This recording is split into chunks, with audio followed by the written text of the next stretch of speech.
দর্শক আসসালামু আলাইকুম। আমন্ত্রণ এমপি মহোদয়। বাংলাদেশ জাতীয় সংসদ সদস্যদের নিয়ে আমাদের জয়যাত্রা টেলিভিশনের সাপ্তাহিক আয়োজনে আজকে আমাদের আমন্ত্রিত অতিথি নজরুল ইসলাম বাবু, জাতীয় সংসদ সদস্য নারায়ণগঞ্জ ২ ২,৫০০ বাংলাদেশ আওয়ামী লীগ। আমরা নজরুল ইসলামের সাথে কথা বলবো এবং জানতে চাবো নারায়ণগঞ্জের আশেপাশের পারিপার্শ্বিক যে ঘটনাগুলি ঘটেছে কিছুদিন যাবত সেগুলি নিয়ে। আহ, কেমন আছেন আপনি নজরুল ইসলাম বাবু?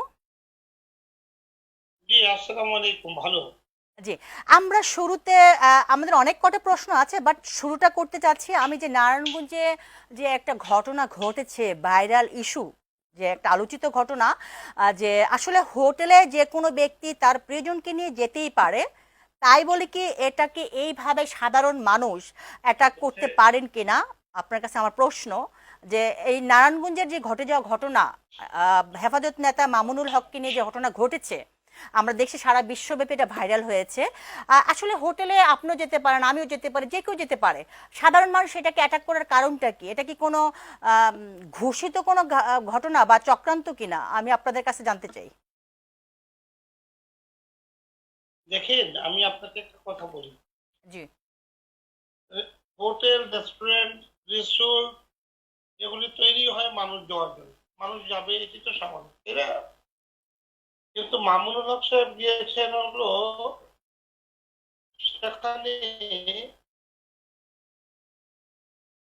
আকাম কুকাম করার জন্য,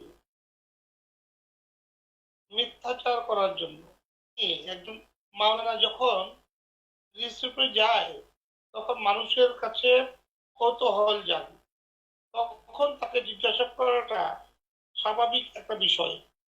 রাস্তায় দাঁড়িয়ে যদি কেউ অন্যায় কাজ করে, লজ্জাজনক কাজ করে, খারাপ কাজ করে, তখন কিন্তু মানুষের প্রশ্ন আসে, এই লোকটা এরকম করছে কেন।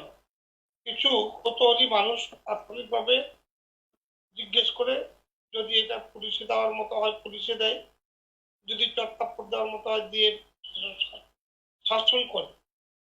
এই মামুনুল হক যে কাজটা করেছেন সেটা হলো অসমবয়সী, অল্প বয়সের একটা মহিলা, যাকে কখনই মনে হয় না যে তার স্ত্রী।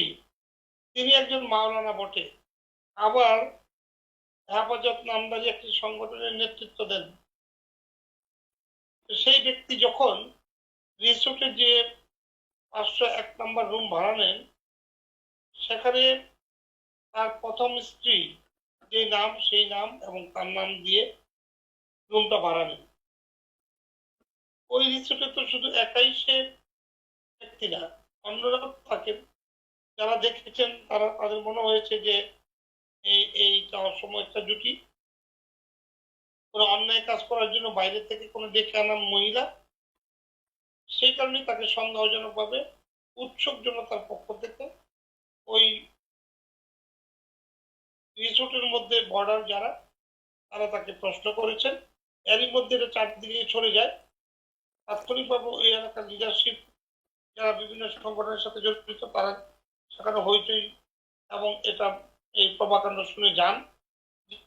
দেখেন যে মাওলানা সেখানে বসে আছেন, জোর করে চলে যেতে চান। যে মহিলা, সেই মহিলা বাথরুমে পালিয়েছে।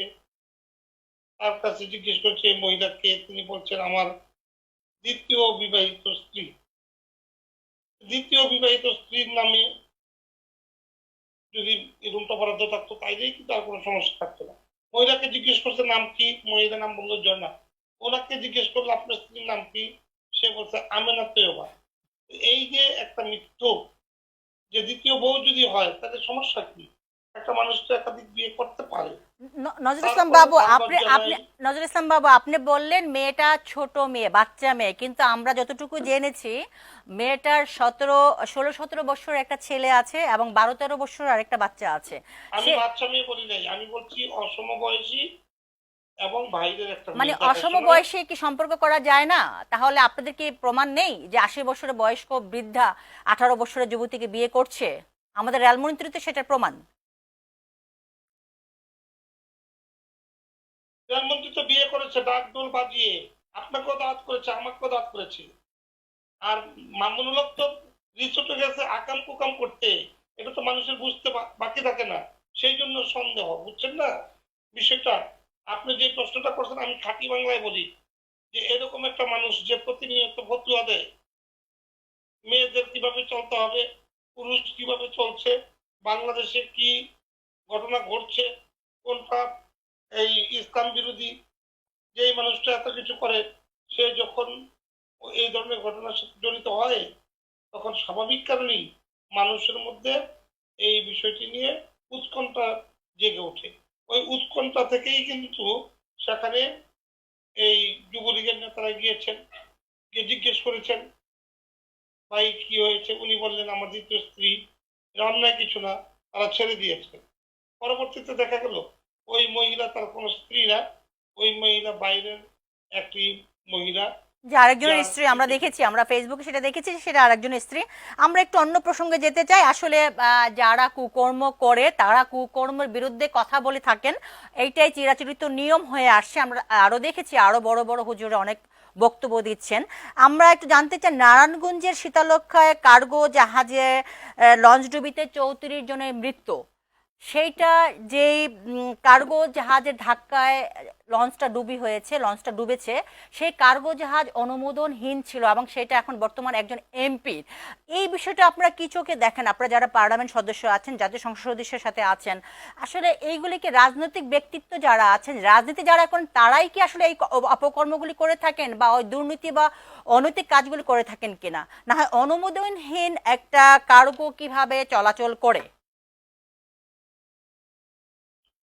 শোনেন, আপনাকে আমি বলি, রাজনীতি যারা করে তারা তো জি। দেশ চালায়, আপনাকেও দিক নির্দেশনা প্রদান করে। আপনিও রাষ্ট্রের একজন নাগরিক হিসাবে একটু বিবেচনা করে প্রশ্ন করতে হবে।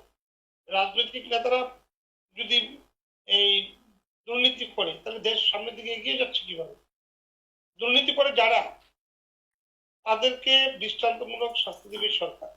এই রাষ্ট্রের দায়িত্ববোধ রয়েছে, সেখানে একটা স্বায়ত্তশাসিত প্রতিষ্ঠান রয়েছে, তারাই এগুলি দেখভাল করবেন। কিন্তু একটি অ্যাক্সিডেন্ট হয়েছে, সেইটার মালিকানা জারি হোক না কেন, কিন্তু এতগুলি মানুষের প্রাণ গিয়েছে, এটা তদন্ত সাপেক্ষে বিধি ব্যবস্থা গ্রহণ করা হবে।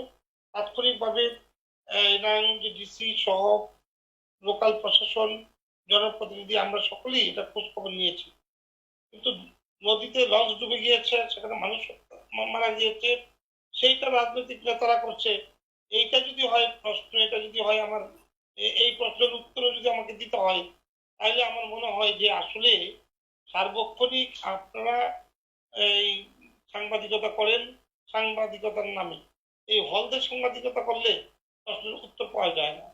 বিষয়টা হলো, আমি মানে আপনাকে একটা আপনাদের প্রশ্ন করি, রাজনীতিবিদ যারা আছেন, আপনাদের কাছে গিয়ে 34 জনের প্রাণ কোনো প্রাণ নয়? আমাদের কাছেই তো 34 জনের প্রাণ প্রাণ, আপনার কাছে তো কোনো প্রাণ মনে হলো না। যে মানুষ মারা গেল, এখানে রাজনৈতিক নেতাদের কাজ এটা। রোড অ্যাক্সিডেন্ট, নৌ নৌ অ্যাক্সিডেন্ট হয়েছে, সেখানে যথাযথ ব্যবস্থা গ্রহণ করা হবে। এটা রাজনৈতিক নেতারা কিভাবে হত্যাকাণ্ডের সাথে জড়িত না, হবে? আমি আপনাকে প্রশ্ন করেছিলাম অনুমোদনহীন কার্গো চলে, এটা কি জনসাধারণের পক্ষে সম্ভব? অনুমোদনহীন গাড়ি, বাস, লঞ্চ, ট্রাক বা আপনার কার্গো চালানো?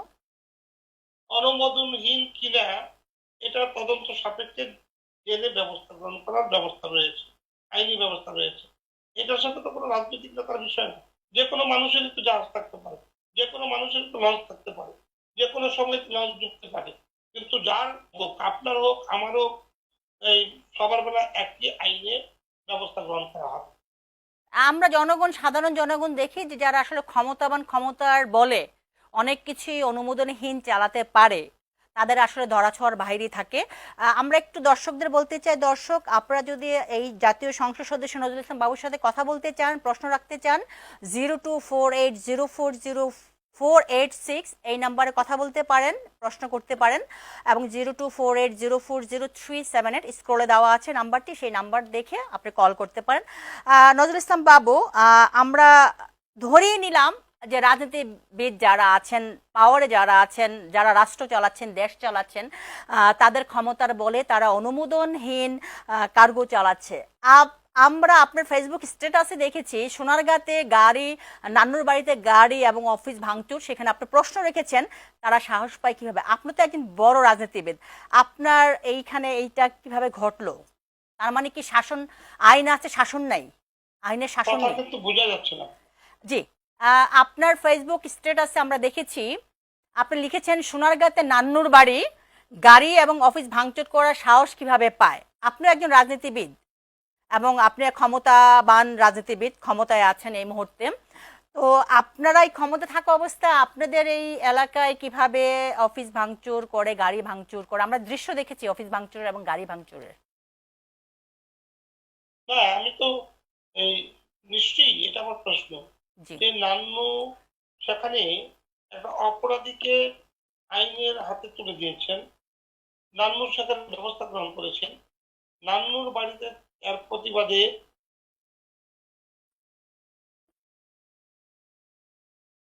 জি, নজরুল ইসলাম বাবু আমাকে শুনতে পাচ্ছেন? তার বাড়িতে ভাঙচুর করা হয়। জি কিন্তু কেন ভাঙচুরটা করা হয়, কেন লোকাল প্রশাসন সেই ব্যবস্থা গ্রহণ করতে পারেননি, জি সেটা তো নিশ্চয়ই আজকে আপনি দেখেছেন যে জাতীয় নেতৃবৃন্দ আজকে কিন্তু পরিদর্শনে গিয়েছেন। এই হেফাজত নামদারিরা রাষ্ট্রের যে কোনো সম্পদ লুণ্ঠন করবেন, ভাঙচুর করবেন, আগুন জ্বালিয়ে দিবেন। এই হেফাজত কারা? কিসের হেফাজত তারা? কাকে হেফাজত করবেন? যারা নিজেদের চরিত্রের মালাই নেই, তারা কি কোরআনকে হেফাজত করবেন? কোরআনের সংরক্ষক হলেন আল্লাহ নিজে। যারা এই বিকৃত করে কোরআনকে, ধর্ম ব্যবসায়ী যারা, তাদেরকে প্রতিহত করার জন্যই ভবিষ্যতে সরকারকে আরো কঠিন হইতে হবে এবং বিধি ব্যবস্থা গ্রহণ করতে হবে। নজরুল ইসলাম বাবু, এই আপনার কাছে কি মনে হয় মামুনুল হকের লোকেরা এই কাজটা করেছে নান্নুর বাড়িতে? এটা তো সবাই দেখেছেন যে কিছু হুজুর দাঁড়িয়ে, আপনি তো দেখেছেন রাস্তায় হরতালের নাম দিয়ে কতগুলি গাড়ি পুড়িয়েছে, কতগুলো মানুষ মেরেছে। এগুলি কেন? হেফাজতের দায়িত্ব একজন মাওলানার দায়িত্ব কি? এই মামুনুল হকের দায়িত্ব কি এটা হতে পারে? আমি আমি আপনাকে বলি যে এই মানুষটি এত বড় একটি ঘটনা ঘটার পর, হরতালের নামে 17 জন মানুষ মরার পরও ওই স্ত্রীর নাম দিয়ে অবৈধ নোংরা কর্মকাণ্ড করার জন্য রিসোর্টে গিয়ে ভাড়া রুম নিতে পারে, সেই লোকটার দ্বারা সবকিছু সম্ভব। তারা আসলে রাজনীতি না, তারা আসলে দেশের কোনো ভালো কাজে না, তারা খারাপ কাজেই ব্যস্ত থাকেন। ধরা পড়লে মানুষ এটা বুঝতে পারে। এখন নিশ্চয়ই মানুষ বুঝতে পেরেছেন। নয়তো মামুনুল হক সাহেব এই বাংলাদেশে যখন যেখানে ওয়াজ মাহফিল করেছেন দেখেছেন, শাউটিং করে করে তিনি কি বক্তব্য দিয়েছেন। আমি মামুনুল হকের বিরুদ্ধে না, আমি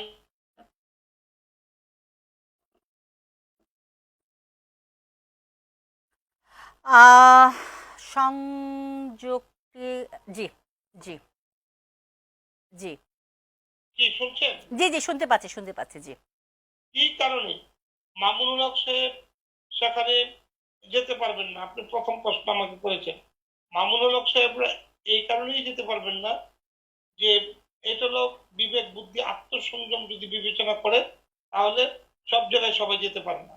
আপনাকে আমি বলবো যে একজন এই ভদ্রলোক কখনো রাস্তা দাঁড়িয়ে প্রস্রাব করেন না, কিন্তু অনেকেই করেন। তার জন্য কেউ কিন্তু চড়থাপ্পড় মারেন না, কিন্তু বিবেচনা করেন কোন মানুষটি দাঁড়িয়ে এই কাজটি করছে। মামুনুল হকের বেলায় যদি এরকম একটা এক্সাম্পল হয়, তাহলে আমার কোনো আপত্তি নেই। তিনি যদি ভদ্রলোক হন, তাহলে নিশ্চয়ই এই কাজটা তার করা ঠিক ঠিক নয়। আর যদি তুমি বাড়াই না থাকেন, তাহলে তো উনি করতেই পারেন, তাহলে উনি যেতেই পারেন। আমরা ওই যাই, আপনি যান, আমরা তো যে এই কাজ করি না, আপনি তো যে এই কাজ করবেন না, নিশ্চয়ই না। আসলে কে যে কি কাজ করে সেটা তো আসলে আমরা বলতে পারবো না, বা আপনিও বলতে পারবেন না। আমরা একটু যেতে চাই লকডাউন প্রসঙ্গে, যেহেতু সামনে রোজা এবং ঈদ। ঈদকে কেন্দ্র করে, রোজাকে কেন্দ্র করে ব্যবসায়ীরা, ছোট ব্যবসায়ী, মাঝারি ব্যবসায়ী এবং বড় ব্যবসায়ীরা সবাই কিন্তু একটা স্বপ্ন দেখেছিল যে এই সময়টা, গত একটা বছর চলে গেছে তাদের জীবন থেকে। তো এই সময় লকডাউনে আসলে ব্যবসায়ীদের কিরকম ক্ষতিগ্রস্ত হতে পারে বলে আপনি মনে করছেন? হ্যাঁ, ব্যবসায়ীরা তো ভীষণ ক্ষতিগ্রস্ত হবে, ভীষণ, কিন্তু বেঁচে থাকার চেয়ে বেশি না। একটা মানুষ করোনায় আক্রান্ত হবে, তার চেয়ে বেশি ক্ষতি কিন্তু ব্যবসায় হবে না। আজকে টাকা যদি না কামাইতে পারেন, সরকারকে অবশ্যই আমরা বলবো সুরক্ষা দেওয়ার জন্য, সরকার সার্বিকভাবে সহায়তা প্রদান করার জন্য। কিন্তু আমাদের প্রত্যেকটা মানুষকেই ভাবতে হবে আমরা যেন সুস্থ থাকি, যতদিন বেঁচে থাকি আমরা যেন ভালোভাবে থাকি, আমাদের যেন জীবনযাত্রাটা সুন্দর হয়। এটা তো আমরা সবাই আশা করতে পারি। রাষ্ট্রের পক্ষ থেকে সরকারের একটা নৈতিক দায়িত্ব, দিক নির্দেশনা কিন্তু প্রদান আপনার করা। কি মনে হচ্ছে যে সরকার লকডাউনে আসলে এটা কন্ট্রোল করতে পারবে? আমরা তো রাস্তায় বেরোলে দেখি যে আসলে সরকার সেই কারণে লকডাউন দিয়েছে। যদি কন্ট্রোল না হয়, যদি কেউ না মানতে চান, যদি এটাকে সবাই মনে করেন যে লকডাউনের প্রয়োজন নেই, তাহলে সরকার আরেকটা দিক নির্দেশনা দিবেন, বিবেচনা করবেন।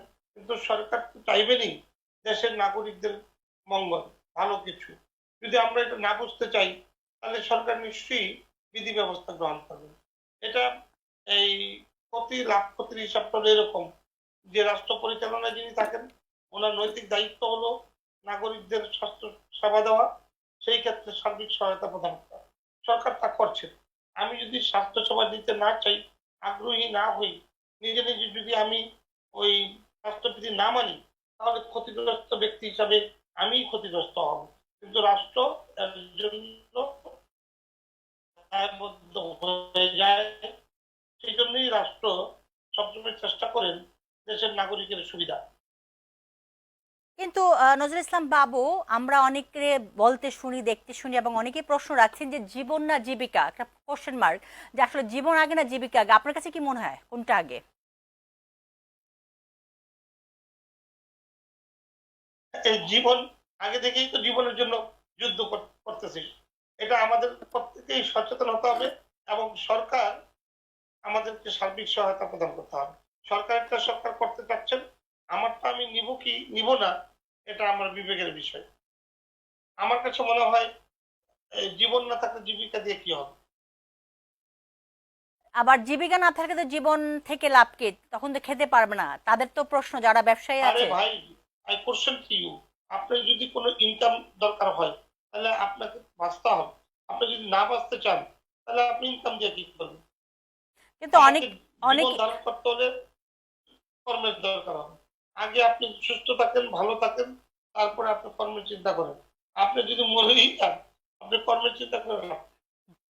আমরা একটু অন্য প্রসঙ্গে যেতে চাই। অভিযোগ করা হচ্ছে সুবর্ণ জয়ন্তীতে অনুষ্ঠান একদলীয়ভাবে পালন করা হচ্ছে। আসলে কি তাই? আপনার কাছে জানতে চাই। সুবর্ণ জয়ন্তী কোনো দলের না। সুবর্ণ জয়ন্তী হলো বাংলাদেশে, বাংলাদেশের জনগণের, যারা আত্মতৃপ্তি পায় দেশকে ভালোবেসে, দেশের প্রতি যাদের মায়া মহব্বত, প্রীতি এবং মায়ের মতো স্নেহ মমতায় যারা যার জীবন, তিনি নিশ্চয়ই সুবর্ণ জয়ন্তী পালনে আগ্রহী। আজকে করোনার জন্য সরকার সীমিত করে দিয়েছে প্রোগ্রামটাকে, নয়তো মনের গতিতে উৎসাহ বাড়িয়ে আমি তো অনেক সুন্দরভাবে করতে চেষ্টা করতাম। কিন্তু যারা করতে চায় না, তারা নানান কথা বলবে। এটা কোনো দলের না, এটা প্রত্যেকটি মানুষের, এই বাংলাদেশের প্রতিটি মানুষের চেতনার উন্মেষ হোক স্বাধীনতা উৎসব, এই সুবর্ণ জয়ন্তী। যারা এটা নিয়ে নানান কথা বলতে চায়, তারা আসলে প্রীতি নেই, তাদের মায়ের প্রতিও ভালোবাসা নেই, দেশের প্রতি তো অনেক পর। তারা জানেন না ৩০ লক্ষ শহীদের রক্তের বিনিময়ে অর্জিত এই বাংলাদেশ আমাদের সকলের, কোনো ব্যক্তির না। এটা বঙ্গবন্ধু শেখ মুজিবের পুরস্কার উপহার এই বাংলাদেশের ২০ কোটি মানুষকে দিয়ে গিয়েছে। এদেশের মানুষ যত সচেতন হবে, যত বিবেক বুদ্ধি আত্মসংযম দিয়ে কাজ করে এগিয়ে যাবে, তত বাংলাদেশের মানুষ ভালো থাকবে। আজকে ষড়যন্ত্র বলেন, রাজনীতির ঘোলাপানিতে বলেন, যারা রাজনীতির ঘোলাপানিতে নিজেদের উন্মেষ ঘটাতে চান, তারাই কিন্তু বারবার এই ধরনের এই প্রশ্নগুলি তুলে আনেন। যাদের জন্ম হয় নাই, তারাই এই বাংলাদেশ নিয়ে, এই স্বাধীনতা উৎসব নিয়ে কথা বলেন। সেই সময় যাদের জন্ম হয়েছে, যারা স্বাধীনতার পক্ষে শক্তি, যারা মুক্তিযুদ্ধের ইতিহাস ঐতিহ্যের ধারক এবং বাহক, তাদের কাছ থেকে এই ধরনের প্রশ্ন কখনো আসে না। তারা সবাই ভালোভাবেই, নির্মম ভাবে উপলব্ধি করে যে আজকে এই করোনার জন্য আমি আমার জি, সুবর্ণ জয়ন্তী নজরুল আরো ইসলাম বাবু, সুন্দরভাবে পালন করতে পারছি। আপনি আমি বলছেন। জাতির পিতা বঙ্গবন্ধু শেখ মুজিবের শতবর্ষ জি, এই বার্ষিকীটা কাজে লাগাতে পারছি না। এটা আমার অনুভূতির বিষয়। জি। যারা বুঝতে চান না, তাদের সাথে আমার বা আপনার কারো মিল হওয়ার কোনো কারণ থাকতে পারে না। নজরুল ইসলাম বাবু, আপনি বললেন যে যাদের জন্ম হয় নাই তারাই হয়তো বুঝে না যে আসলে স্বাধীনতার সুবর্ণ জয়ন্তী কি বা ইয়ে, কিন্তু স্বাধীনতার 50 বছর সুবর্ণ জয়ন্তী যে পালন করা হয়েছে সেটা কি সকল দলকে নিয়ে করা হয়েছে কিনা, সকলকে কি অংশগ্রহণের জন্য সুযোগ সুবিধা দেওয়া আরে বাবা, হয়েছে আমি নাকি? বলছি সকল দলকে নিয়ে করবে কেন? এটা তো প্রত্যেক নাগরিককে নিয়ে করা হচ্ছে। প্রতিটি নাগরিকের এটা নৈতিক দায়িত্ব, প্রতিটি দলেরই দায়িত্ব। দেশকে ভালোবাসলে দেশের সুবর্ণ জয়ন্তীতে তাদের ভূমিকা থাকবে না? উৎসব উদ্দীপনা থাকবে না? এটা তো থাকবেই। আজকে করোনার জন্য এটা স্তীমিত, না তো আপনি তো আমার মনে হয় তো ঘরে ঘরে উৎসব হতো। আমরাও চাই ঘরে ঘরে উৎসব। একটু ভারতের প্রধানমন্ত্রী নরেন্দ্র মোদীর সফর নিয়ে কথা বলতে চাই। আসলে উনি যে বাংলাদেশে আসেন, ওনাকে নিয়ে এত বিতর্কের কারণ কি ছিল? বলুন। জি, ভারতের প্রধানমন্ত্রী নরেন্দ্র মোদী যে বাংলাদেশে আসলেন, ওনাকে নিয়ে এত বিতর্কের কারণ কি ছিল? জি, বিতর্কের কারণটা জানতে চাচ্ছিলাম আপনার কাছে, আপনি একজন জাতীয় সংসদ সদস্য। দেখেন, নরেন্দ্র মোদী কিন্তু ভারত সরকারের প্রধানমন্ত্রী। তিনি এসেছেন একটি রাষ্ট্রের সফল রাষ্ট্রনায়ক হিসেবে। তিনি আমাদের দেশে এসেছেন অতিথি হিসাবে। তিনি এসে বাংলাদেশকে যে গর্বিত এবং বাংলাদেশের ইতিহাস এবং ঐতিহ্য যে তুলে ধরেছেন, জাতির পিতার অবদানের কথা যে স্বীকার করেছেন, অনেকের ভালো লাগে না। সেই কারণে তারা অনেকেই গুমড়িয়ে কাঁদে আর হিংসা বিদ্বেষের মধ্য দিয়ে নানান কথা বলে। তাতে কোনো যায় আসে না। একজন ভারত সরকার প্রধান বাংলাদেশে এসেছে, এটাই গৌরবের, এটাই আমাদের ইতিহাসে থাকবে। আমাদের সুবর্ণ জয়ন্তীতে তিনি এসে 50 বছরের ইতিহাস ঐতিহ্যের ধারাবাহিকতায় বঙ্গবন্ধুর কথা বলে গিয়েছেন, ওনার অবদানের কথা বলে গিয়েছেন। উনি নিশ্চয়ই কৃতজ্ঞ আছেন বীর বাঙালির কাছে। আমরা কৃতজ্ঞ আছি সেই সময়ে ভারত সরকারের অবদানের কথা স্বীকার করি। তারা স্বীকার করতে পারেন না, তারা অকৃতজ্ঞ মোনাফেক। সুতরাং ওদের সাথে আমাদের এই তাল মিলিয়ে কোনো লাভ হবে না। বাংলাদেশের আজকের সুবর্ণ জয়ন্তীতে শুধু মোদী সরকারের এসেছে তা নয়, পার্শ্ববর্তী প্রতিটি দেশের রাষ্ট্রপ্রধানরা এবং পৃথিবীর সর্ব আমি মনে করি সর্বত্র যেখানে শ্রেষ্ঠত্ব অর্জন করেছে, সবাই কিন্তু মুজিবকে নিয়ে তারা বিবৃতি দিয়েছেন, তাদের বক্তব্য পাঠিয়েছেন। সব কিছুতেই মনে হয়েছে মুজিব অনন্য, মুজিব দৃষ্টান্ত, মুজিবের বাংলাদেশ, মুজিবের অপর নাম সোনার বাংলাদেশ, এই লাল সবুজের পতাকা। জি এটা জি, যারা যারা বিশ্বাস যারা করতে হিংসায় পারে, পরিপূর্ণ ওই তারাই ওই বিতর্কের মোনাফিকদের সৃষ্টি করেছে কাছেই আপনি বলছেন। আমরা একটু জানতে ওই চাই। মোনাফিকদের কাছেই খারাপ লেগেছে। জি, নজরুল ইসলাম বাবু, এই লকডাউনে যে কিছুটা শিথিলতা দিয়েছে, এটা কি আপনার কাছে মনে হচ্ছে এটা ভালো কোনো দিক হবে? কারণ মৃত্যুর সংখ্যা দিনের পর দিন বেড়েই চলছে, আক্রান্তের না সংখ্যা। দেখেন, রাষ্ট্র হলো জনগণকে নিয়ে। রাষ্ট্রের অংশ, one of the part in the people. People যদি মনে করে যে আমরা এই লকডাউন মানবো না, মানতে পারি না, শুধু বেতার আঘাত করে তো লকডাউন করা যাবে না। মানুষকে সচেতন করতে হবে। সরকার সচেতন করছেন, সরকার 7 দিনের লকডাউন দিয়েছেন। দেখা যাক কি হয়। এইটার বিবেচনায় নিশ্চয়ই জনগণের মনের খবর তো সরকার রাখতে চেষ্টা যে করবে। আমি আমি সেই সচেতনতার বিবেচনা কথাই করেই বলতে চাচ্ছি, সচেতনতার মধ্যে কোনো ঘাটতি আছে কিনা, না হয় জনগণ কেন এত উন্মাদ হয়ে গিয়েছে? রাস্তায় বেরোলে কিন্তু মনে হচ্ছে না লকডাউন, গাড়ি চলাচল শিথিল করে না না, দিয়েছে। জনগণ উন্মাদ হয়নি। জি, আমাদের আমাদের দেশের মানুষের সাহস এবং মোকাবেলা করার যে মানে আপনি বলতে একটি চাচ্ছেন জনগণ সাহসী, প্রবল করোনার সাথে যুদ্ধ করে টিকে আছে তারা। ইতিহাস ঐতিহ্য, জি জি, মানে আপনি বলতে। সুতরাং জি সেই জি, সাহসিকতার মধ্যে দিয়ে এগিয়ে যাচ্ছে। নজরুল ইসলাম বাবু, আপনি বলতে চাচ্ছেন বাংলাদেশের জনগণ করোনার এই সাথে সাহস যুদ্ধ করে টিকে যাবে, মৃত্যুর হার কমে যাবে এবং আক্রান্তের সংখ্যা কমে যাবে। আমরা আমরা দেখেছি অতীতে। অতীতে কিন্তু অনেকে বলেছেন 20 লক্ষ লোক মারা যাবে। গত 1 বছরে অনেক স্বাস্থ্য সংস্থার কথা আমরা শুনেছি, কিন্তু বাংলাদেশের মানুষ কিন্তু আল্লাহর রহমতে ভালোই ছিলেন। প্রধানমন্ত্রী শেখ হাসিনার নেতৃত্বের প্রতি আস্থাশীল, তা তো ভালোই ছিলাম। এখন যেহেতু গতি বাড়ছে, আল্লাহই জানেন আমাদের কি অবস্থা হবে, তবে আমরা নজরুল ইসলাম সবাই বাবু, যেন আজকেও কিন্তু স্বাস্থ্যবিধি মেনে 63 চলি, জন মারা মাস্ক গিয়েছে। পরিধান করি, জি। এবং আমরা যেন নিজেরা কোনোদিন এই বিপদমুক্ত হওয়ার জন্য আমরা যেন নিজেরা কখনো ওই স্বাস্থ্যবিধির বাইরে না।